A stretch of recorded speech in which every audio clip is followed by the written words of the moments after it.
Good morning everyone. मैं रश्मि सिंह आप सभी का आधार आईसीएस के यूट्यूब चैनल पर हार्दिक अभिनंदन करती हूँ। आप लोग का सीजीएल का सिलेबस में संस्कृत का जो स्टार्टिंग के फर्स्ट 4 चैप्टर थे वो कंप्लीट हो चुके हैं। नेक्स्ट हम लोग ग्रामर स्टार्ट कर चुके हैं। कल के क्लास में आप अगर देखे होंगे तो उसमें माहेश्वर सूत्र का डिस्कशन हो चुका है। आज हम लोग संधि पर फोकस करेंगे। संधि के जो जितने भी भेद हैं और इसमें जितने भी क्वेश्चन हर एग्जाम में आए हुए हैं उस पर डिस्कशन किया जाएगा। इसके साथ साथ अगर आप 25 सेट्स देख रहे होंगे तो उसमें मैक्सिमम क्वेश्चन सॉल्व किया गया है विथ एक्सप्लेनेशन। तो वहां पे आपको 1000 क्वेश्चन का सेट दे दिया गया है, जिसमें कि आपका सिलेबस जो भी है, आपका लिटरेचर पोर्शन है, ग्रामर पोर्शन है, संस्कृत साहित्य का इतिहास है, भाषा का उद्भव और विकास है, ये सबका सारा डिटेल क्वेश्चन इसमें है।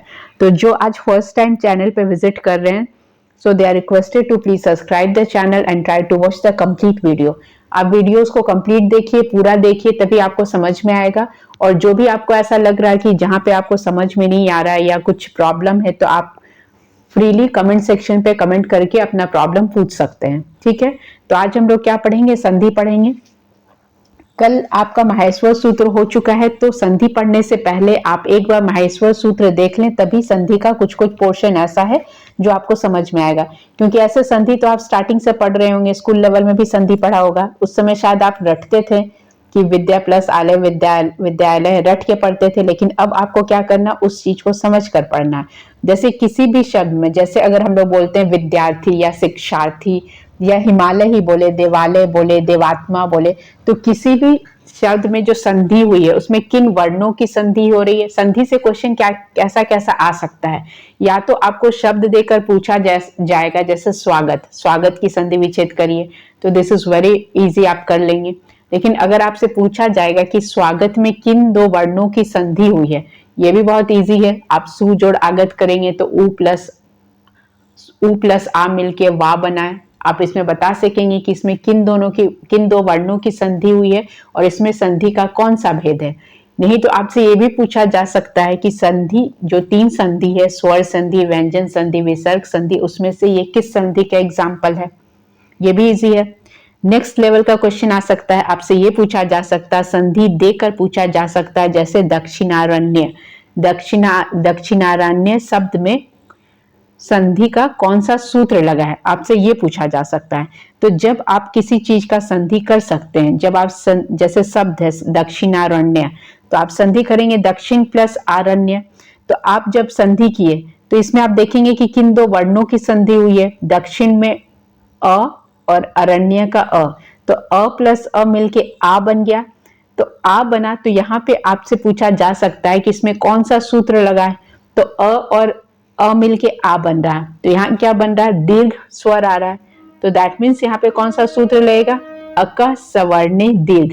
तो आपको किसी भी संधि को करने से पहले उसमें आपको देखना है कि कौन से वर्ण की संधि हो रही है, ये कौन सा संधि है, मतलब स्वर है, व्यंजन है या विसर्ग है। स्वर संधि है तो उसमें कौन सा सूत्र लगा है। इतना अगर आपको आ गया तो आपके संधि के कोई भी क्वेश्चन कभी गलत नहीं होंगे। ठीक है, तो इतना आपको संधि को इस तरीके से पढ़ना है। चलिए अब हम लोग स्टार्ट करते हैं संधि। पर सन्निकर्ष संहिता, इसका मतलब क्या हुआ? आप संधि का चैप्टर कोई भी बुक आपके पास होगा, Hindi grammar, Sanskrit grammar, obviously Sanskrit grammar, अगर आप संस्कृत सहचर से पढ़ रहे होंगे या लघु सिद्धांत कौमुदी से पढ़ रहे होंगे या कहीं से भी क्वेश्चन सीरीज लिए होंगे, जैसे कि आप यूजीसी नेट का हुआ, अरिहंत का हुआ, साहित्य दर्पण, कोई भी सेट लिए होंगे, तो उसमें जब कहीं भी एक्सप्लेनेशन देखेंगे चैप्टर का, तो उसमें आपको ये लाइन मिलेगा, पर सन्निकर्ष संहिता। इसका अर्थ क्या होता है? 2 अत्यंत संयोगी वर्णों से उत्पन्न विकार, मतलब 2 अत्यंत संयोगी वर्णों से उत्पन्न विकार को क्या कहते हैं? संधि कहते हैं। और संहिता का अर्थ क्या होता है? संहिता का अर्थ होता है वर्णों का मेल। तो 2 अत्यंत संयोगी वर्ण जब मिलते हैं तो क्या होता है? संधि होता है। ठीक है, अब संधि के एग्जाम्पल तो बहुत सारे आपको आते ही होंगे, आप बचपन से सुनते आ रहे हैं, चाहे आप देवालय पढ़े, देवात्मा पढ़े, विद्यालय पढ़े, विद्यार्थी पढ़े, ये सब आप, कार्यालय हुआ, विधानसभा हुआ, तो ये सब आप पढ़ते ही आ रहे होंगे। तो इसमें संधि का एग्जाम्पल तो आप बहुत सुने होंगे। अब आपको इसमें पढ़ना क्या है? संधि के भेद कितने होते हैं? तो संधि के कितने भेद होते हैं? संधि के 3 भेद होते हैं, स्वर संधि, व्यंजन संधि और विसर्ग संधि। ठीक है, आज हम लोग क्या पढ़ेंगे यहाँ पे? स्वर संधि। स्वर संधि को ही क्या कहा जाता है? अच संधि। अच क्यों कहा जाता है? अगर आपने लास्ट क्लास का वीडियो माहेश्वर सूत्र में देखा है तो मैंने आपको 14 सूत्र बताए हैं और 14 सूत्र से 42 प्रत्याहार बनते हैं। जो प्रत्याहार बनते हैं उसी में ये आता है अच। तो इसका मैं कल सूत्र एक एक सूत्र से एक्सप्लेनेशन की हूं, तो जो नहीं देखे हैं वो लास्ट क्लास का वीडियोस देखिए तो आपको वो क्लियर हो जाएगा। और जो ऐसे लोग हैं जो पहले से मतलब पोस्ट ग्रेजुएट, ग्रेजुएशन या पीएचडी है संस्कृत में, तो उन लोग के लिए कोई टफ नहीं है। वो नहीं भी देखे या नहीं भी पढ़े तो उतना मैटर नहीं करता है। लेकिन हाँ, जिसको जो एग्जाम के लिए सीरियस है, जिनको जॉब चाहिए, एनी हाउ जॉब चाहिए, जो सबके बात सुन सुन के पक गए हैं from your family side, from your relatives या फ्रेंड्स, या जो लोग ताना मार मार के आपको तंग कर चुके हैं कि कब नौकरी होगा, कब शादी होगा, तो ये सबसे अगर बचना चाहते हैं तो प्लीज आप फोकस स्टडी कीजिए। और जो आपको बताया जा रहा है, जितना आपका इंपॉर्टेंट चैप्टर है वो आप सीरियसली पढ़ लीजिए, क्योंकि ये जो ग्रामर पोर्शन है उसका क्वेश्चन फिक्स होता है और वो आता ही आता है। अगर आप किसी एग्जाम में सीसैट भी दे रहे होंगे तो उसमें भी आपको संधि पढ़ना है। अगर जेपीएससी दे रहे हैं उसमें अगर आपने संस्कृत रखा है तो उसमें भी पढ़ना है। आप लेडी सुपरवाइजर का फॉर्म भरे हैं झारखंड में, या झारखंड का एसएससी वाला जो भी एग्जाम है उसमें अगर आपका संस्कृत लैंग्वेज है तो आपको ये सब पढ़ना ही पढ़ना है। चाहे संधि हो, समास हो, कारक हो, स्वर, व्यंजन, माहेश्वर सूत्र, ये सारा आपको डिटेल पढ़ना है। तो जब पढ़ना ही है तो सीरियसली पढ़ लीजिए, ठीक है। तो इसमें आपको क्या पढ़ना था? अच संधि। अच संधि किसको कहते हैं?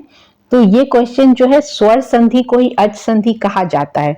ये आप अगर क्वेश्चन सीरीज देख रहे होंगे तो उसमें ये क्वेश्चन आया हुआ है, ठीक है। संस्कृत के प्रत्येक शब्द के अंत में कोई स्वर व्यंजन, जब हम लोग कोई शब्द पढ़ते हैं तो प्रत्येक शब्द के अंत में या तो कोई स्वर आता है, कोई व्यंजन, अनुस्वार अथवा विसर्ग। ये तो आता ही है, या तो कोई स्वर होगा कोई भी शब्द, या तो व्यंजन होगा, या अनुस्वार होगा, या विसर्ग होगा।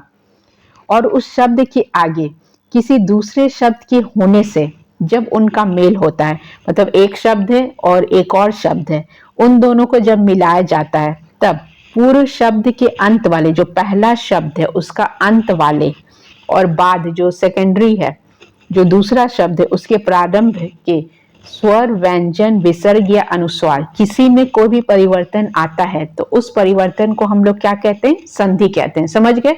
जैसे दो शब्द है तो दो शब्द, जैसे हम लोग विद्या लिख रहे हैं तो विद्या का लास्ट में क्या आ रहा? आ, और आलय का आ रहा है, तो इन दोनों को मिलके आ ही बन रहा है। तो जब पहला शब्द और दूसरा शब्द, पहला शब्द का अंतिम वाला और दूसरा शब्द का प्रारंभ वाला, दोनों के वर्णों में जब विकार जो उत्पन्न होता है तो उसको हम लोग क्या कहते हैं? संधि कहते हैं, ठीक है। इस प्रकार मेल होने से जो परिवर्तन होता है उसे संधि कहते हैं। इस प्रकार संधि का अर्थ क्या है? मेल। जो आपने ये लाइन देखा ना, पर सन्निकर्ष संहिता, इसका मतलब इतना एक्सप्लेनेशन इसी बात का था। तो इस परिवर्तन में कहीं ये जो परिवर्तन होता है उसको क्या बोलते हैं? हम लोग संधि बोलते हैं। और हर शब्द में ऐसा कोई शब्द नहीं है जिसमें या तो स्वर नहीं होगा, व्यंजन नहीं होगा, अनुस्वार नहीं होगा, विसर्ग नहीं होगा। संस्कृत अगर आप पढ़ रहे हैं तो ये सब होना ही है। तो इसमें कुछ कंडीशंस है, वो कंडीशंस आप देख लीजिए क्या क्या है।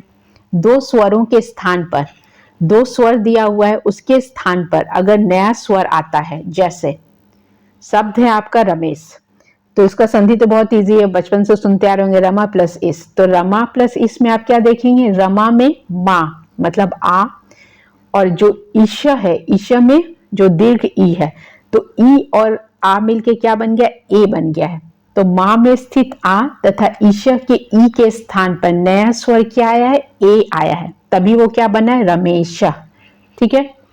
सेकंड केस में देखिए, कहीं पर विसर्ग का लोप हो जाता है, जैसे कहीं कहीं पर हम लोग देखते हैं कि विसर्ग हट जाता है। फॉर एग्जाम्पल, सह गच्छति, दोनों के बीच प्लस साइन दे दिए तो क्या हो गया? संधि हो गया। तो संधि शब्द जो उसका शब्द है क्या बनेगा? सह गच्छति, वहां पे विसर्ग नहीं है।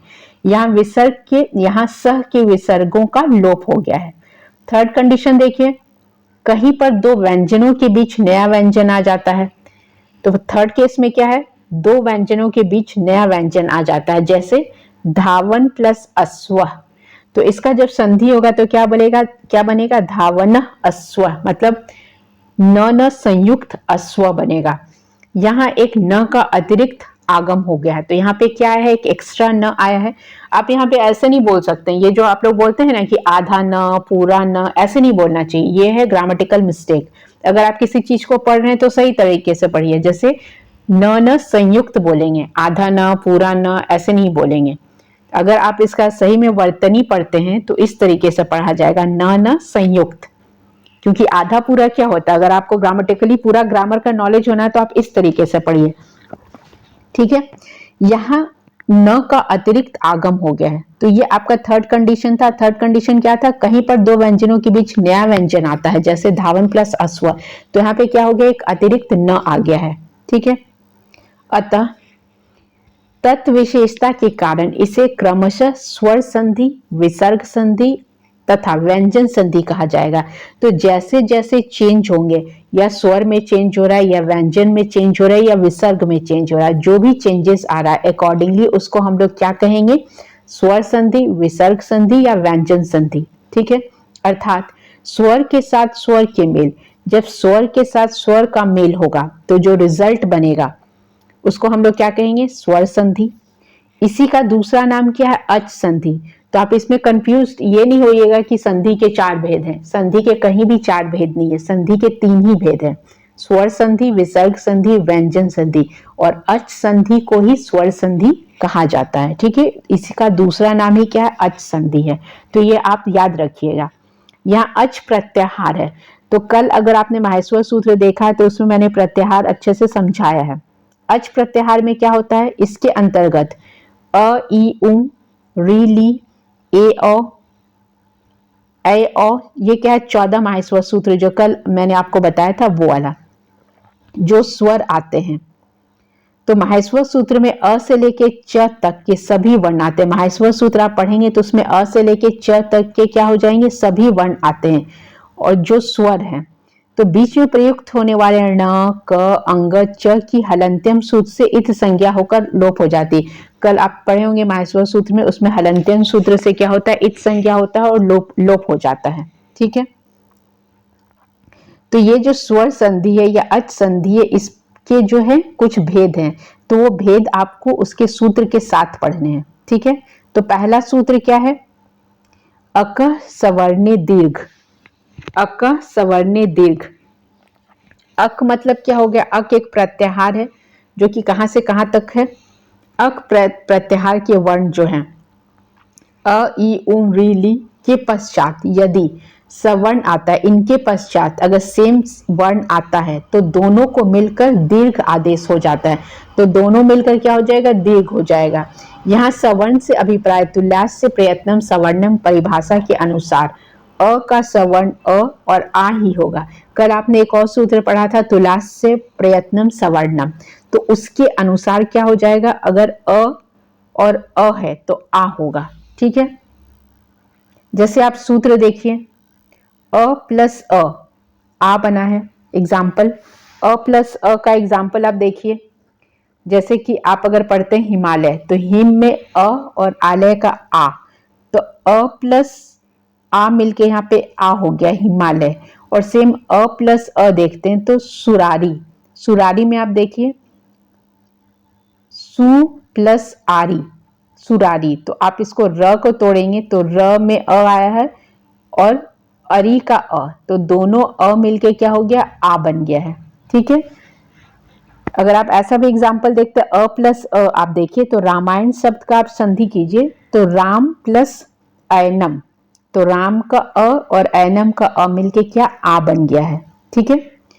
उसी तरह हिमालय में आप देखिए अ प्लस अ मिलके आ बना है, हिम प्लस आले। और भी एग्जाम्पल, ठीक है, उसी तरीके से आ प्लस अ दयार्णव, दया प्लस अर्णव, दयार्णव मिल गया। मतलब अ जोड़ अ मिलके आ बन रहा है, आ प्लस अ मिलके भी आ बनेगा, आ प्लस आ मिलके भी आ। इसी तरीके से स्वर जो हरस्व है, हर्ष और दीर्घ मिलके क्या बन रहा है, दीर्घ ही बन रहा है, इसीलिए इसका नाम क्या रखा गया, अक सवर्णी दीर्घ। ये सब एग्जाम्पल है, आप देख लीजिए। गिरीन्द्र में संधि देखिए, गिरी और इंद्र, तो हरस्व ई और हरस्वी मिलके क्या बन गया, दीर्घ बन गया है। सेम गिरीश में देखिए, हर्ष ई और दीर्घ ई मिलके दीर्घ बना है।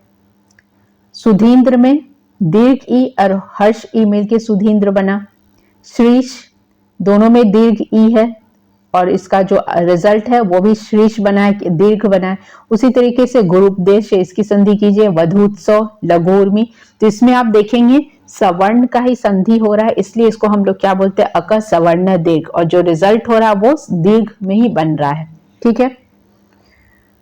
इसी प्रकार आप अगर री और ली का संधि देखेंगे, जैसे ऋषि वाला री है और री का जब संधि होगा तो उसमें भी इसी तरीके से बनेगा। जैसे आप पितृणम देखते हैं तो पितृ प्लस ऋणम, पितृ प्लस ऋणम का जब संधि होगा तो जो पितृ है उसके नीचे डबल री हो जाएगा, तो वो भी दीर्घ में कन्वर्ट हो जाएगा।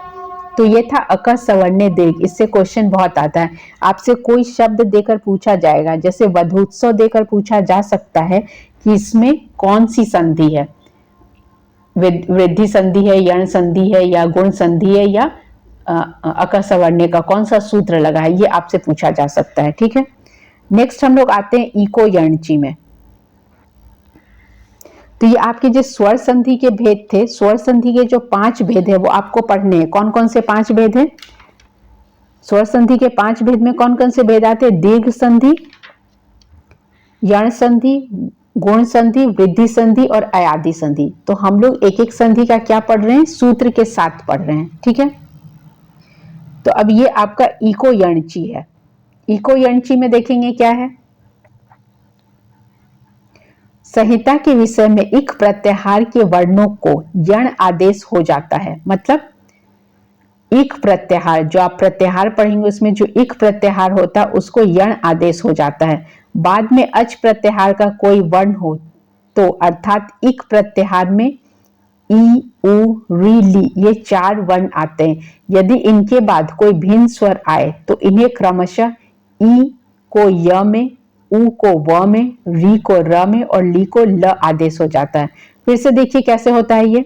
इसके कहने का मतलब क्या है कि जब आप ई शब्द आएगा तो ई शब्द के बाद ई या ई का कोई अन्य भिन्न स्वर आए, यदि हर्षई और दीर्घ ई के बाद हर्षई या दीर्घ ई को छोड़कर, मतलब इनको छोड़कर कोई भिन्न स्वर ई और ई के बाद कोई भी भिन्न स्वर या कुछ और भी आ जाए, इन दोनों को छोड़कर कोई भिन्न स्वर आए तो ई और दीर्घ ई के स्थान पर य हो जाता है। ठीक है।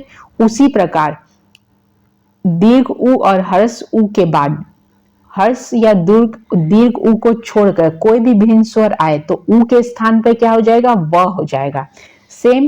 सिमिलरली क्या हो जाएगा? री और डी के बाद इन दोनों को छोड़कर कोई अन्य स्वर आए तो री का क्या हो जाएगा? र हो जाएगा। ली का क्या हो जाएगा? ल हो जाएगा। ठीक है। सेम जैसे कि आप यद्यपि देखते हैं, तो यद्यपि में देखिए आप यदि जोड़ अपि, ई जो आप संधि करेंगे, यदि में ई आ रहा है, ई में ई को छोड़कर कोई भिन्न स्वर, भिन्न स्वर क्या है? अ है भिन्न स्वर, तो ई का क्या बन गया? य बन गया है, यद्यपि। ठीक है। यदि यहां द में स्थित के बाद ई और ई से कोई भिन्न स्वर अपि का अ आने के कारण उक्त सूत्र से ई का क्या हो गया? य बन गया। तो जो आपका सूत्र इको यंची सूत्र, उससे क्या बन गया? य बन गया है। ठीक है, समझ गए? तो आपका जो ये जो सूत्र आप पढ़ रहे थे, इको यंची सूत्र, पहला सूत्र आपने क्या पढ़ा है? अक सवर्ण दीर्घ पढ़ा है। ये जो इको यंची सूत्र, ये किस संधि का सूत्र है? यण संधि का सूत्र है। पहला जो आपने पढ़ा था वो दीर्घ संधि का सूत्र था। तो ठीक उसी प्रकार से आप दूसरा यद्यपि देखें। अब दूसरा एग्जाम्पल आप देखेंगे नदी उद्गम। तो नदी उद्गम में भी क्या होगा? नदी का ई और उद्गम का उ। तो ई के बाद अगर कोई भी भिन्न स्वर, भिन्न स्वर उ क्या है? भिन्न स्वर है। भिन्न स्वर आया है तो क्या बन गया है? वो य बन गया है। अब आप देखिए प्रत्येक, प्रत्येक में भी क्या है? प्रति जोड़ एक, तो य और य मिलके क्या बन गया है? ए मिलके एक बन गया है। ठीक है। तो इसी तरीके से एग्जाम्पल इसमें दिए हैं, आप सारे एग्जाम्पल एक एक बार देख लीजिए।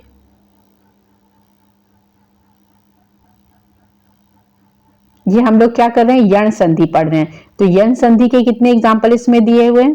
प्रत्येक, प्रत्युपकार, पठु जोड़ अत्र, अन्वय, वधु आज्ञा।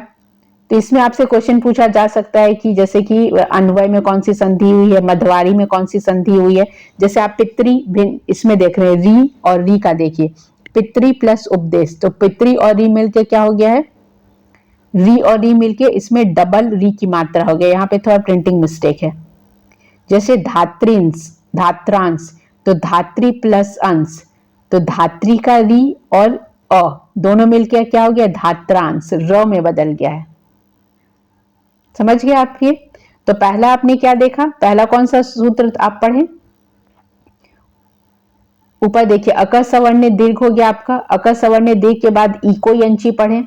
इको यंची में कौन सा सूत्र था, यण संधि था। पहला था आपका दीर्घ संधि, फिर हो गया यण संधि। यण संधि के बाद क्या पढ़ना है आपको, यण संधि के बाद यहां पे दिया हुआ है एचो यवाव संधि। ये क्या है, संधि का क्या बोलते हैं उसको, अपवाद सूत्र है जो बहुत इंपॉर्टेंट है, इसलिए यहाँ पे आप उसको एक बार पढ़ेंगे, इससे क्वेश्चन आता है। बाकी ये जो आप जो ऊपर वाले एग्जाम्पल्स है वो एक बार आप देख लीजिएगा। इसमें क्या है, एच प्रत्याहार, ये अपवाद सूत्र है इसलिए इसको यहीं पर करवा दिया जा रहा है। एचु यवा यावह, इससे बहुत सारा क्वेश्चन आप अगर सेट देखेंगे तो उसमें ये क्वेश्चन पूछा गया है कि ये किस संधि के अनुसार हुआ है। तो ये जो आपका स्वर संधि का जो भेद है, दीर्घ, गुण, वृद्धि, यण, आदि, उसके अलावा ये अपवाद सूत्र है, इसलिए इसको यहाँ अभी पहले ही कवर कर रहे हैं, बाद में छूट जाएगा, ठीक है। तो इस संधि का क्या मतलब होता है, ये संधि कहां पे होता है, ये आप देख लीजिए एक बार। एच प्रत्याहार के वर्णों को क्रमशः अय, औ, आय या आव आदेश हो जाता है। एच प्रत्याहार के अंतर्गत ए, ओ, ए, औ ये चार वर्ण आते हैं। इस प्रकार सूत्र का अर्थ हुआ ए, ओ, ए, ओ, औ के बाद, मतलब ये जो चार है ए, ओ, औ के बाद कोई भिन्न स्वर आए, इनके बाद ए, ओ, ए, ओ, औ के बाद कोई भिन्न स्वर आए तो ए का क्या हो जाएगा, आय हो जाएगा, और ओ का क्या हो जाएगा, औ हो जाएगा, ठीक है। उसी तरीके से ए का क्या हो जाएगा, आय, और औ का आव हो जाएगा। अब इसमें एग्जाम्पल आप देखिए कैसे होता है, जैसे हम लिखेंगे शयनम, तो शयनम में क्या हो जाएगा, से प्लस अनम, तो ए और अ मिलके क्या हो जा रहा है, अय हो जा रहा है। नैनम, नैनम में भी वही हो रहा है, ए और अ मिलके अय बन जा रहा है, ठीक है। तो ये जो सूत्र है ये आपको याद रखना है, ठीक है। ये किसका एग्जाम्पल है, जैसे आपने पहला पढ़ा आपने अकर सवर्ण दीर्घ, फिर पढ़ा यन संधि, उसके बाद है वृद्धि संधि, ठीक है। वृद्धि संधि पहला दीर्घ आपका अकर सवर्ण हो गया, इको यंची हो गया, फिर आद गुण है, फिर यण संधि है। तो इसमें आप देखिए एग्जाम्पल, ऐसे एग्जाम्पल समझ गए, जैसे शयनम, नैनम, उसी तरीके से ओ और औ, ओ और औ के बाद कोई भिन्न स्वर आता है तो क्या हो जाता है, उसका आव बदल, वो आव में हो जाता है, जैसे पो प्लस अ, तो पो प्लस अ मिलके क्या बना है, ओ बना है पवन, तो इसका ओ और अ मिलके क्या हो जाएगा, व हो जाएगा। उसी तरीके से आप श्रोणम में देखिए, श्रो प्लस अनम, तो इसमें क्या बन जा रहा है, अ बन जा रहा है, ठीक है। श्रवणम, ए का आय में बदल जाएगा, जैसे गायक शब्द है, गय प्लस अक, गायक, तो इसमें क्या बदल गया, ये और अ मिलके आय बन गया गायक। उसी तरीके से आप देखिए नय प्लस अक, नायक, तो इसमें क्या हो गया है, आय बन गया है। तो ये किस संधि का एग्जाम्पल हम लोग पढ़ रहे हैं, ये अयादी संधि का एग्जाम्पल पढ़ रहे हैं। पहला क्या था, दीर्घ संधि, दूसरा यण संधि, ये क्या है, अयादी संधि। ऊपर में लिखा हुआ नहीं है तो आप लिख लीजिएगा यहाँ पे कि ये अयादी संधि है। तो इससे आपसे पूछा जा सकता है, जैसे सैनम, सैनम में कौन सी संधि हुई है, ये किस संधि का ये एग्जाम्पल है, तो ये किस संधि का एग्जाम्पल है, अयादी संधि का एग्जाम्पल है। तो ये आपको याद रखना है कि कैसे बदला है अयादी संधि में। एच प्रत्याहार के वर्णों को क्रमशः अय, औ, आय या आव आदेश हो जाता है। एच प्रत्याहार के अंतर्गत ए, ओ, ए, ओ, औ के बाद जो आते हैं तो उसका सूत्र से क्या हो जाता है, ए का अय हो जाता है, ओ का अव हो जाता है, ए का आय और तथा औ का आव हो जाता है, ठीक है। समझ गए आप लोग कैसे सैनम, गैनम ये सब बना है, या गायक या नायक किस तरीके से बना है। जैसे आव, जैसे आप देखेंगे पावक, तो पावक में आव प्लस अक पावक हो गया है। तो ये हम लोग किसका सूत्र पढ़े, अयादी संधि का सूत्र पढ़े। नेक्स्ट आता है वृद्धि रेच्ची संधि, ठीक है। इसका सूत्र देख लीजिए, यदि अ और आ के बाद ए या ए आए तो दोनों को मिलाकर वृद्धि एकादेश ए हो जाता है। इसी प्रकार पहला क्या था, अ या आ के बाद ए या ए आए तो दोनों को मिलाकर ए हो जाता है। ठीक उसी प्रकार अ या आ के बाद ओ या अव आए तो दोनों को मिलाकर क्या हो जाता, अ हो जाता। वृद्धि मतलब एक बढ़ जाता है। नाम क्या, वृद्धि मतलब इंक्रीज होना। तो इसमें क्या पता चल रहा है, एक अपने आप एक नंबर बढ़ गया है। जैसे आप इसका संधि करेंगे तथैव, तो तथा और एव, तो आ और ए मिलके एक मात्रा बढ़ गया तो ऐव हो गया है। ठीक है, तो इस तरीके से आप संधि याद रखिएगा कि कौन सा संधि है और कौन सा संधि का सूत्र लग रहा है। जैसे कि आपसे ऐश्वर्यम का संधि पूछा जाएगा, ठीक है, या महाश्वर्यम, तो महा जोड़ ऐश्वर्यम, लेकिन जब इसका संधि होगा तो महेश्वर्यम हो जाएगा। उसी तरीके से आपका शब्द है जलौध, तो जल प्लस ओधा, लेकिन जब संधि बनेगा तो क्या हो जाएगा, औ की मात्रा एक बढ़ जाएगा। तो वृद्धि में क्या हो जाता है, एक मात्रा बढ़ जाता है। जैसे आपका महौषधि, तो महा प्लस औषधि, शब्द क्या बन गया, महौषधि, डबल मात्रा हो गया। सेम है महाऔषधम, महा प्लस औषधम, शब्द बन गया आपका महौषधम, मतलब औ की मात्रा आ जाएगा। तो एक मात्रा किसमें बढ़ जा रहा है, वृद्धि संधि में बढ़ जा रहा है। ठीक है, तो वृद्धि संधि के आप एग्जाम्पल देख लीजिए क्या क्या है, तथैव, एकैकम, सदैव, ये सब क्या है, वृद्धि संधि के एग्जाम्पल है। जैसे अत्रेव, तो अत्र प्लस एव, अब यहाँ पे आप ई नहीं लगा सकते हैं, अत्र प्लस ईव नहीं होगा, अत्र प्लस एव होगा, तो क्या हो जाएगा अद्देव, अद्य प्लस एव अद्देव, या तत्र प्लस एव तत्रैव। उसी तरीके से आप देखेंगे महा प्लस औषधि का क्या हुआ, महौषधि, धन प्लस ओघ, धनौघ, औ की मात्रा आ जा रहा है। ठीक है, तो इसमें आपसे पूछा जा सकता है कि संधि का सूत्र का नाम बताइए। अब जैसे आप एक शब्द देखिए, उसका एक्सप्लेनेशन दिया अद्देव का, इसमें अद्य में यह के स्थिति में अ के बाद अ का ए आने के कारण अ और ए मिलकर क्या हो गया है, अय बन गया अद्देव। ठीक है, इतना आप लोग समझ चुके हैं। नेक्स्ट है आपका गुण संधि, तो कौन कौन सा संधि हो गया, पहला था दीर्घ संधि, फिर पढ़े इको यंची का यण संधि, वृद्धि रेच्ची का वो सूत्र पढ़े, और अब क्या है आदगुण। आदगुण किसका सूत्र है, गुण संधि का सूत्र है। ठीक है, तो अब गुण संधि पढ़ लीजिए। गुण संधि में क्या क्या होता है, यदि अ आ के बाद हर्षई या दीर्घ ई आए तो दोनों के स्थान पर ए गुणादेश हो जाता है। क्या हो जाता है, अ या आ के बाद ई, छोटी ई जो बोलते हैं हम लोग, हर्षई या दीर्घ ई आए तो दोनों के स्थान पर क्या हो जाता है, ए का गुणादेश हो जाता है। इसी प्रकार अ या आ के बाद उ या जो हर्ष उ या दीर्घ उ है तो दोनों के स्थान पे क्या हो जाएगा, ओ हो जाएगा। जैसे एग्जाम्पल देखिए आप, उपेंद्र, उपेंद्र की हम लोग संधि करेंगे तो उप और ई, तो अ उप का उप में क्या है अ और इंद्र में ई, तो दोनों मिलकर क्या बन गया, ए, उपेंद्र। उसी तरीके से सुरेश, तो इसमें आपके क्वेश्चन कैसे पूछा जा सकता है कि आपसे सीधे संधि का नाम पूछा जा सकता है कि कौन सा संधि हुआ है। तो सुरेश में कौन सी संधि हुई है, गुण संधि हुई है। सूत्र आपसे पूछा जाएगा तो आद गुण सूत्र से। किन वर्णों की संधि हुई है, तो अ और ई मिलके ए बन गया है। तो संधि के क्वेश्चन इस तरीके से आ सकते हैं। नेक्स्ट है आपका हितोपदेश। हितोपदेश का आप संधि कीजिए, हित प्लस उपदेश, तो ई और उ मिलके क्या बन गया, ओ बन गया। सेम है गंगा उद्गम, गंगा प्लस उद्गम, तो आ और उ मिलके क्या, ओ बन गया गंगोद्गम। ठीक है, तो ये था आदगुण, सॉरी आदगुण गुण संधि। तो कितने संधि हम लोग पढ़ लिए, स्वर संधि के 5 भेद में से दीर्घ संधि हो गया, यण संधि हो गया, वृद्धि संधि हो गया, अयादि संधि और गुण संधि। ये टोटल कितने थे, 5 संधि थे। नेक्स्ट सूत्र हम लोग पढ़ते हैं, एक अपवाद सूत्र भी पढ़ना है आपको। जो रेगुलर सूत्र है तो वो तो आपको याद रखना ही, और जो अपवाद सूत्र है, थोड़ा सा एक्सेप्शनल केस है, उसको भी याद रखना है आपको। तो एक्सेप्शनल केस में क्या है देख लीजिए, एंगी पर रूपम संधि। ठीक है, तो ये किसका है? वृद्धि संधि का। उस समय मैं वृद्धि संधि बोल रही थी तो बोली थी इसका एक अपवाद सूत्र है, तो इसका अपवाद सूत्र यही है।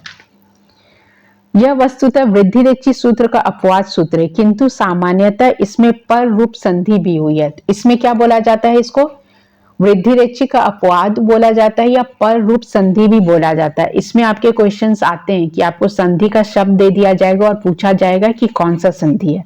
इसे समझने के लिए देखिए कैसे इसको समझना है।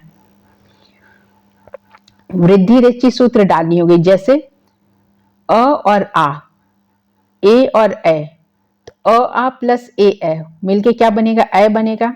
या अ आ और ओ आओ मिलके औ बनेगा। ठीक है, किंतु इस सूत्र में क्या होता है? ये तो वृद्धि रेचि का सूत्र था, लेकिन इस सूत्र के अनुसार क्या होता है? यदि आकारांत उपसर्ग, यहाँ पे उपसर्ग आता है, आकारांत उपसर्ग के पश्चात एकार आदि या ओकार आदि धातु का प्रयोग होता है, मतलब एकार वाला या ओकार वाला, तो उपसर्ग में प्रयुक्त अकार तथा धातु के प्रारंभ में प्रयुक्त अकार या ओकार क्रमशः एकार और ओकार ही रहते हैं, वो वही रहता है। चाहे एकार हुआ तो एकार रहेगा, ओकार की मात्रा रही तो ओकार ही रहेगी। अर्थात इस संधि में पूर्व और पर वर्ण के स्थान पर वर्ण ही रहता है। मतलब जो इस संधि में जो पूर्व है और पर वर्ण है के स्थान पर वर्ण ही रहता है, इसलिए इसे पर रूप संधि भी कहते हैं। इसको क्या कहा जाता है?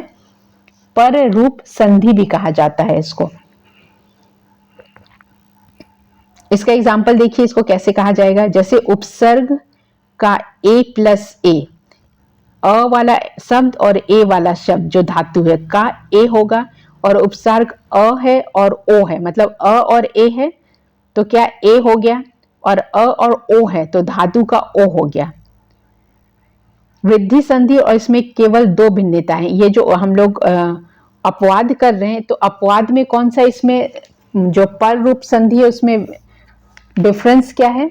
उसमें ज्यादा डिफरेंस नहीं है। जो डिफरेंस आपको लिखवा दिया जा रहा है कि क्या डिफरेंस है, बता दिया जा रहा है। पर रूप संधि में जैसे कि एक एग्जाम्पल मैं आपको बता रही हूं, जैसे कि आपका एग्जाम्पल है प्रेयशति, तो प्र जोड़ एशति, तो उसको क्या बन जाएगा? प्रेयशति। ये क्या है? पर रूप संधि का एग्जाम्पल है। अब यहाँ पे आप देखिए कि इसमें जो ये बताया गया है कि इन दोनों में, इन दो संधि, जो वृद्धि संधि है और जो पर रूप संधि, इसमें दो भिन्नताएं हैं, दो डिफरेंस है। क्या क्या है? अकार उपसर्ग का क्या होता है? जो अकार उपसर्ग होना चाहिए, जो उपसर्ग है उसमें अकार होना चाहिए। उसके बाद धातु का ए या ओ वर्ण आना चाहिए। उसके बाद जो धातु है उसमें ए वर्ण या ओ वर्ण आना चाहिए। जबकि वृद्धि संधि में ऐसी अनिवार्यता नहीं है। वृद्धि संधि में ऐसा कोई कंपल्सरी नहीं है। ये सिर्फ पर रूप जो संधि हम लोग पढ़ रहे हैं, जो अपवाद पढ़ रहे हैं, उसमें ही होता है। यहाँ एंग प्रत्याहार है जिसमें ए और औ दो वर्ण आते हैं। फॉर एग्जाम्पल, अब मैं आपको एक एग्जाम्पल बताई थी प्रेषयति वाला, इसमें प्रेजयते वाला एग्जाम्पल दिया हुआ। एग्जाम्पल आप देख लीजिए कैसे दिया हुआ है।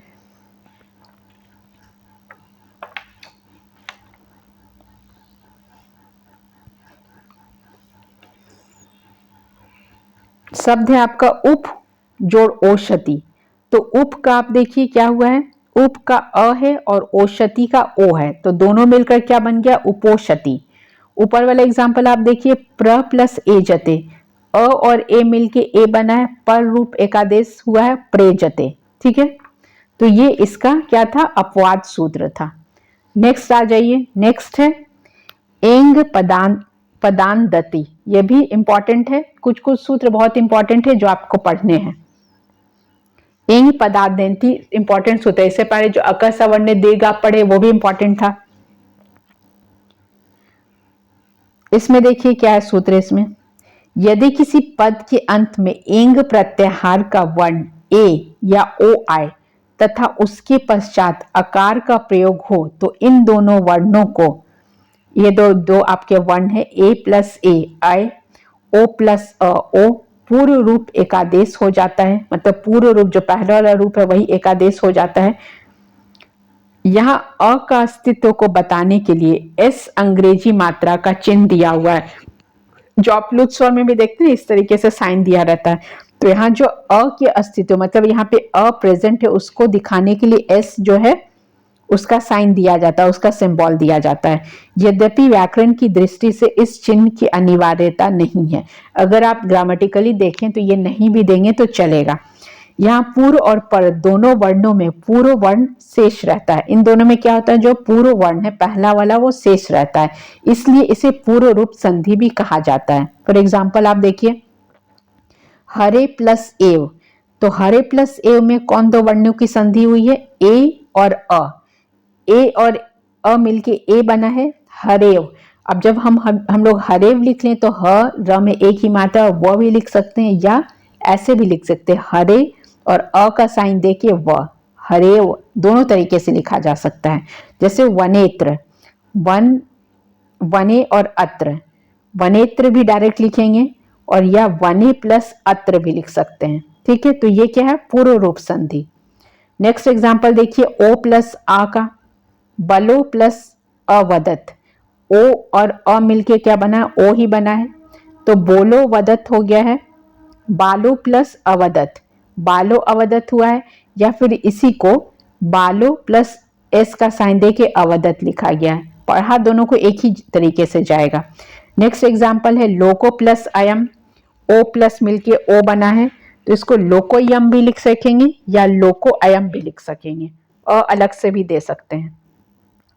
नेक्स्ट आपका है वांतो ई प्रत्यय, ये भी आपका क्या है, वांतो ई प्रत्यय भी क्या है, इंपॉर्टेंट है और ये आपका अपवाद वाला जो सूत्र है वो है, तो ये आपका अपवाद सूत्र है वांतो ई प्रत्यय। ये कहीं कहीं पे आपसे प्रत्यय में भी पूछा जाता है।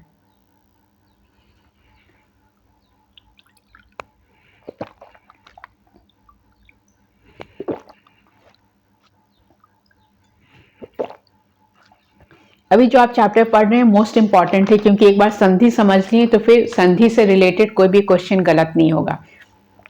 इसमें मेनली आपको यही फोकस करना है कि संधि किसको कहते हैं, इसके कितने भेद हैं, जो 3 भेद आपके हैं, स्वर संधि, व्यंजन संधि, विसर्ग संधि। स्वर संधि के जो 5 भेद है वही ज्यादा डीपली पढ़ना है, उसके आगे उतना डीप नहीं पढ़ना है। जो 5 भेद है ना, दीर्घ संधि, यण संधि, वृद्धि संधि, गुण संधि, आदि संधि, उसी का सूत्र पढ़ना है। और ज्यादा आगे जो व्यंजन और विसर्ग संधि है उसमें इतना सूत्र नहीं पढ़ना है, बस इसी में जो है पहला जो है उसको ही डिटेल में पढ़ना है। तो ये जो वांतो ई प्रत्यय सूत्र है जो इंपॉर्टेंट है, यह सूत्र अयादि संधि का अपवाद सूत्र है। ये किसका है, पहले एक हम लोग अपवाद सूत्र पढ़े, वो किसका अपवाद सूत्र था, वृद्धि संधि का था। ये जो है अयादि संधि का अपवाद सूत्र है। इसके अनुसार यकारादि प्रत्यय यदि बाद में हो तो ओ और औ के स्थान पर क्रमशः ओ को औ और औ को आओ आदेश हो जाता है। समझ गए आप लोग। यदि यकारादि प्रत्यय है, यहाँ पे आपको देखना प्रत्यय जो है, यकारादि प्रत्यय यदि बाद में हो तो ओ और औ के स्थान पर क्रमशः औ या आओ हो जाता है। ठीक है, आपको स्मरण होगा कि अयादि संधि में एच को क्रमशः अय, जो ए वाला शब्द था वो अय हो गया था, अव आय हो गया था, आओ आदेश होते थे, और बाद में कोई स्वर हो, किंतु यह सूत्र बाद में यकार आदि या य आदि के प्रारंभ में जिसके ऐसा प्रत्यय हो तो ओ और औ का क्रमशः औ या आओ आदेश के विधान होता है। ठीक है, तो इसमें क्या हो जाता है, ओ और आओ का क्रमशः औ या आओ हो जाता है। तो ये आपको याद होगा, अगर आपने अयादि संधि पढ़ा तो उसमें आपने देखा है कैसे नैनम, चैनम, गायक, पावक हुआ है। तो उसी तरीके इसमें क्या हो जाता है, एच को क्रमशः अय, औ, आय, आओ आदेश होते हैं। यदि बाद में कोई स्वर हो तो यह सब सूत्र बाद में यकारादि में, यकारादि मतलब य, जहां पे य वाला मात्रा हो, य वाला शब्द हो, तो प्रारंभ में जिसके ऐसा प्रत्यय हो तो ओ और औ को क्रमशः औ या आओ का आदेश विधान होता है। जैसे आप एग्जाम्पल देखिए तो समझ जाइएगा कैसे होगा। जैसे आप देखिए गो प्लस यम, तो यम में क्या है, यत प्रत्यय। ये जो हम लोग सूत्र पढ़ रहे हैं ये प्रत्यय से रिलेटेड है। ठीक है, प्रत्यय वाला शब्द है गो प्लस यम, तो ग प्लस ओ। ठीक है, तो इस शब्द में आप देखिए औ प्लस यम क्या हो गया, गव्यम। गो प्लस यम है, यम प्रत्यय लगा है, यम प्रत्यय लगने के बाद क्या हो गया, गव्यम। उसी तरीके से आप देखिए नो प्लस यम, यम भी क्या है, यत प्रत्यय है, तो नौ और आव और यम जोड़ के क्या हो गया, नाव्यम। समझ गए, जो य है य का आव हुआ है और यहाँ पे जो आव हो गया है, ठीक है। यहाँ पे ओ का जो शब्द ओ है, ओ का अव होके गव्यम हुआ और यहाँ पे नो जो है तो नो का जो अ की मात्रा थी, अ की मात्रा का क्या हो गया, आव हो गया, इसलिए नव्यम हुआ है। तो अगर आपसे गव्यम शब्द में पूछा जाए कि कौन सी संधि हुई है, तो यहाँ पे आप क्या बोलेंगे, अयादि संधि का अपवाद सूत्र है वांतो ई प्रत्यय, वो सूत्र के अकॉर्डिंग यहाँ पे गव्यम में चेंज हुआ है। गव्यम में कैसे चेंज हुआ समझ गए, गो में यम प्रत्यय लगने पर गो हुआ और जो अव शब्द है वो अव शब्द में बदल गया, गव्यम हो गया है। और सेम जब आप नाव्यम शब्द देख रहे हैं तो नाव्यम शब्द में यत प्रत्यय है और यत प्रत्यय में फिर ओ बदला है और आव से यम लग के नाव्यम हो गया है। समझ गए, ये आपका क्या था, अयादि संधि का एक्सेप्शनल सूत्र था। तो ये इतना आपको एक्सेप्शनल सूत्र याद रखना है और इतना डिटेल सिर्फ आपको जो स्वर संधि आप पढ़ रहे हैं उसी में इतना डिटेल पढ़ना है। नेक्स्ट है आपका उपदेश अनुनासिका इत, ये सूत्र है, ज्यादा सूत्र नहीं है, बस अब ये लास्ट ही चल रहा है। ये दो सूत्र पढ़ लेंगे तो आपका स्वर संधि कंप्लीट हो जाएगा। यह इत संज्ञा विधायक सूत्र है। इसके अनुसार उपदेश की अवस्था में अंतिम अनुनासिक अच अर्थात स्वर की इत संज्ञा होती है और तस् से लोपा को इत संज्ञक स्वर का लोप हो जाता है। मैं बार बार बोल रही हूँ कि आपको संधि पढ़ने से पहले एक बार माहेश्वर सूत्र पढ़ना जरूरी है, वो पढ़ लेंगे तो फिर ये सब आपको बहुत इजी लगेगा। यहाँ उपदेश से अभिप्राय है कि पाणिनि, कात्यायन और पतंजलि। उपदेश मतलब कौन उपदेश देगा, जिसको नॉलेज होगा वही तो आपको उपदेश देगा ना। हर कोई तो अपना दुकान खोल के नहीं बैठ जाता कहीं भी कि किसी चैनल में गए और जाके बोलना शुरू कर दिए। अगर आप ऐसे ट्राई भी करेंगे तो आपको सुनेगा कौन, जब तक कि आपको मीडिया सपोर्ट ना करे, 10 जो अच्छे पॉलिटिशियन सपोर्ट ना करे, तब तक आपको कोई बाबा भी नहीं मानेगा। तो आप किसी को उपदेश दें तो उसके लिए आपको स्पॉन्सर्ड भी तो कोई करेगा ना। जब तक कोई स्पॉन्सर्ड नहीं कर रहा है, 10 लोग आपके पीछे नहीं लगे, बड़े बड़े मतलब बॉलीवुड स्टार ना हो आपके पीछे, कोई मतलब पॉलिटिशियन ना हो, तब तक आपका कोई बात भी नहीं सुनता है। तो यहाँ पे उपदेश का मतलब क्या होता है, यहाँ उपदेश से अभिप्राय है पाणिनि, कात्यायन और पतंजलि। ये क्या है, कौन है, मुनि त्रय हैं। ये ग्रामर में जो भी कहा जाता है, व्याकरण में जो भी कहा जाता है, इनका बोला हुआ ही कहा जाता है। ये 3 लोग जो हैं वो महर्षि ग्रामर के क्या है, वो विद्वान है। तो उपदेश से अभिप्राय होता है महर्षि जो है पाणिनि, कात्यायन और पतंजलि के अनुसार जो सूत्र है, धातु पाठ, सूत्र पाठ, लिंगानुशासन पाठ से लिया गया है। तो ये जो आपने ऊपर का सूत्र पढ़ा ये इनके अकॉर्डिंग दिया गया है। व्याकरण शास्त्र के अनुसार यह मान्यता है कि आचार्य पाणिनि के समय तक अंतिम स्वर अनुनासिक होते थे। किनके अनुसार, आचार्य पाणिनि के समय तक ऐसा माना जाता था कि जो अंतिम स्वर हैं, अंतिम स्वर क्या होते थे, अनुनासिक होते थे और वह अनुनासिक पाठ अब लुप्त हो गए। ये अब लुप्त हो गया, ये जब पाणिनि ने बताए थे तब तक अनुनासिक थे और अब ये क्या हो चुका है, लुप्त हो चुका है। जैसे कि आप एग्जाम्पल देखिएगा, राम प्लस सु, यहाँ सु में स्थित ऊ की मात्रा की उपयुक्त सूत्र से इत संज्ञा होकर तस् से लोप हो जाता है। मतलब अब ये जो तस् से संज्ञा वाला सूत्र लगाएंगे तो उससे लोप हो गया है और शेष क्या बचता है, राम स, जो ऊ की मात्रा था उसका लोप हो गया है। ठीक है, तो ये आपका क्या था, सूत्र था। नेक्स्ट सूत्र आता है, ये सूत्र का नाम ही है उपदेश अनुनासिक। तो उपदेश कौन देंगे, जो विद्वान होंगे वही उपदेश देंगे। तो विद्वान में कौन कौन से थे, पाणिनि, कात्यायन और पतंजलि के अकॉर्डिंग। नेक्स्ट आपका आता है, नेक्स्ट सूत्र है एचो अयंति आदि टी। ठीक है, सूत्र का नाम आप याद रखिए क्या है, अचो, अचो अयंति आदि टी। शब्द के अंत में, इसमें क्या कहा गया है, शब्द के अंत में जहां स्वर प्रयुक्त हुआ हो उस स्वर के साथ शेष भाग की टी संज्ञा होती है। अतः स्पष्ट है कि यह संज्ञा विधायक सूत्र है। इसका व्याकरण में संक्षिप्तीकरण के लिए अत्यधिक प्रयोग हुआ है। इसका कहाँ पे प्रयोग किया जाता है? जहां पे शॉर्ट फॉर्म लगाया जाता है वहां पे प्रयोग किया जाता है। फॉर एग्जाम्पल आप देखिए मनस, ठीक है, यहां अंतिम अच अर्थात अंतिम स्वर न में स्थित अ, जैसे आप मनस को देखेंगे तो न प्लस अ प्लस स मिलके नस हुआ, प्रयुक्त हुआ है। अतः उपरोक्त सूत्र के अनुसार इसमें अ सहित शेष भाग की टी संज्ञा हुई है, अर्थात इस शब्द में अस की टी संज्ञा होती है। जो अस शब्द है उसकी टी संज्ञा होती है, इसलिए इस शब्द में अस का कथन करना होगा। तो उसे अस न कहकर क्या कहेंगे? टी कहेंगे। क्या कहा जाएगा? टी कहा जाएगा। तो इस सूत्र का नाम क्या था? अचंतो आदि टी। नेक्स्ट सूत्र देखिए, ये हम लोग स्वर संधि के सूत्र सब पढ़ रहे हैं। नेक्स्ट है आपका झलाम झस झसी।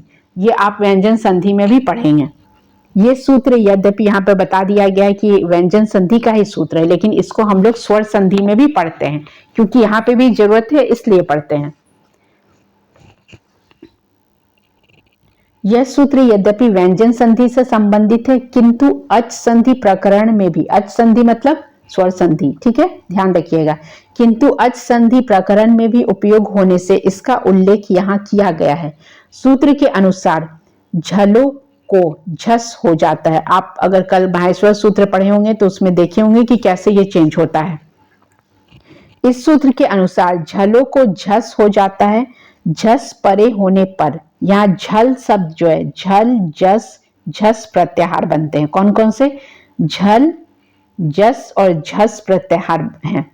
झल प्रत्याहार के अंतर्गत वर्गों के 4, 3, 2, 1, तो किसी भी वर्ग का 4, 3, 2, 1 और ऊष्म वर्ण जो है, ऊष्म वर्ण कौन से हैं? तालव्य से, मूर्धन्य से, दंत से और ह वर्ण आते हैं। अर्थात इन वर्णों के स्थान पर जस, ज और स वर्गों के तृतीय वर्ण हो जाते हैं। किसी भी वर्ग का वो क्या बदल जाता है? तृतीय वर्ग में बदल जाता है, ठीक है। तृतीय वर्ग मतलब जैसे हम लोग क ख ग, जो ग है या च छ ज, तो ज जो है क्या है? च का तृतीय वर्ग है ना, च छ ज, तो तृतीय वर्ग में बदल जाता है। यदि इसके बाद ज स, जो जस शब्द है, वर्गों के तृतीय और चतुर्थ प्रत्याहार के वर्ण आए, मतलब तृतीय और चतुर्थ, मतलब अगर आप च छ ज झ बोल रहे हैं तो झ क्या है?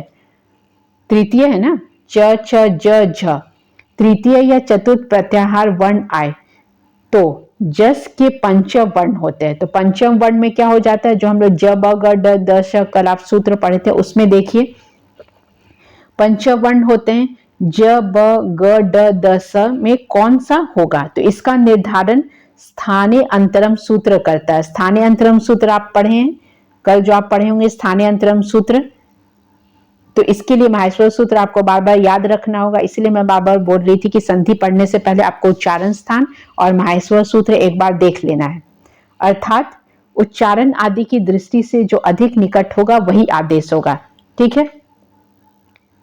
तो इसमें आपको ध्यान देना है, एक एक एग्जाम्पल है वो आपको समझ लेना है। जैसे आप एग्जाम्पल देखिए, वृद्धि शब्द, ठीक है, तो वृद्ध और इसमें क्या लगा? धी।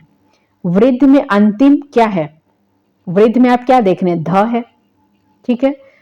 धकार झल प्रत्याहार का वर्ण है। धकार किसका है? झल प्रत्याहार का वर्ण है। इसके लिए आपको प्रत्याहार आपको क्लियर होना चाहिए, तब आपको यह सूत्र समझ में आएगा। झकार किसका वर्ण है? झल प्रत्याहार का वर्ण है। तथा उसके बाद जश प्रत्याहार का वर्ण धी। अब धी जो है किसका वर्ण है? झस प्रत्याहार का वर्ण है। तो झस प्रकार वर्ण में धी में स्थित ध प्रयुक्त हुआ है। अतः उपयुक्त सूत्र से पूर्व धकार झल को अपने वर्ग का तृतीय वर्ण जस होकर बना है। इसीलिए यहाँ पे शब्द क्या बना? वृद्धि। यहाँ जस में 5 वर्ण थे। 5 वर्ण आपको पता है, जैसे आप च छ ज ज झ यहाँ लिखेंगे, 5 वर्ण थे, द ही क्यों हुआ? इसके लिए स्थानीय अंतरम सूत्र के सहयोग से कल आपने पढ़ा होगा स्थानीय अंतरम सूत्र, उसके सहयोग से द के बदले क्या हो गया है, सहयोग से ध का द उच्चारण की दृष्टि से एक दूसरे से निकट है। तो द और ध एक दूसरे से निकट है, पास वाले शब्द है। त थ द ध न आप पढ़ेंगे तो त थ द के निकट क्या है, ध है। तो स्थानीय अंतरम सूत्र से वृद्धि में क्या हो गया है, द का ध हो गया है। तो सहयोग से ध का द उच्चारण की दृष्टि से एक दूसरे से अधिक निकट है, दोनों एक दूसरे से अधिक निकट है, इसलिए वृद्धि में क्या हो गया, द का ध हुआ है। इसलिए ध को द ही हुआ है, अन्य नहीं। मतलब त थ द ध हुआ है, दूसरा अन्य मतलब च प ट नहीं बदल गया है। ये किस सूत्र से हुआ है, स्थानीय अंतरम सूत्र से हुआ है। समझ गए। तो ये सारे सूत्र पढ़ने के लिए आपको क्या जानना जरूरी होगा, माहेश्वर सूत्र याद होना जरूरी होगा। ठीक है। तो आज आप क्या पढ़ें, संधि पढ़े, संधि के 3 भेद पढ़े। 3 भेद में स्वर संधि के 5 भेद हैं। विथ सूत्र आपने पढ़ा, क्या क्या पढ़ा, अक सवर्णे दीर्घ पहला सूत्र था, इको यंची, वृद्धि रेची, मतलब कि जो आपका भेद है स्वर संधि के कितने भेद है, 5 भेद हैं। दीर्घ संधि, गुण संधि, वृद्धि संधि, यण संधि और अयाधि संधि।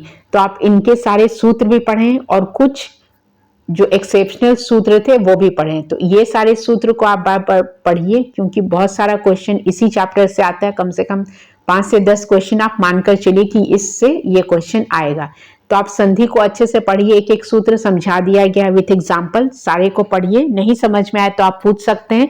और जिन लोगों ने अभी तक चैनल सब्सक्राइब नहीं किया, so please subscribe the channel and try to watch the complete video. Thanks for watching this and stay tuned for new updates.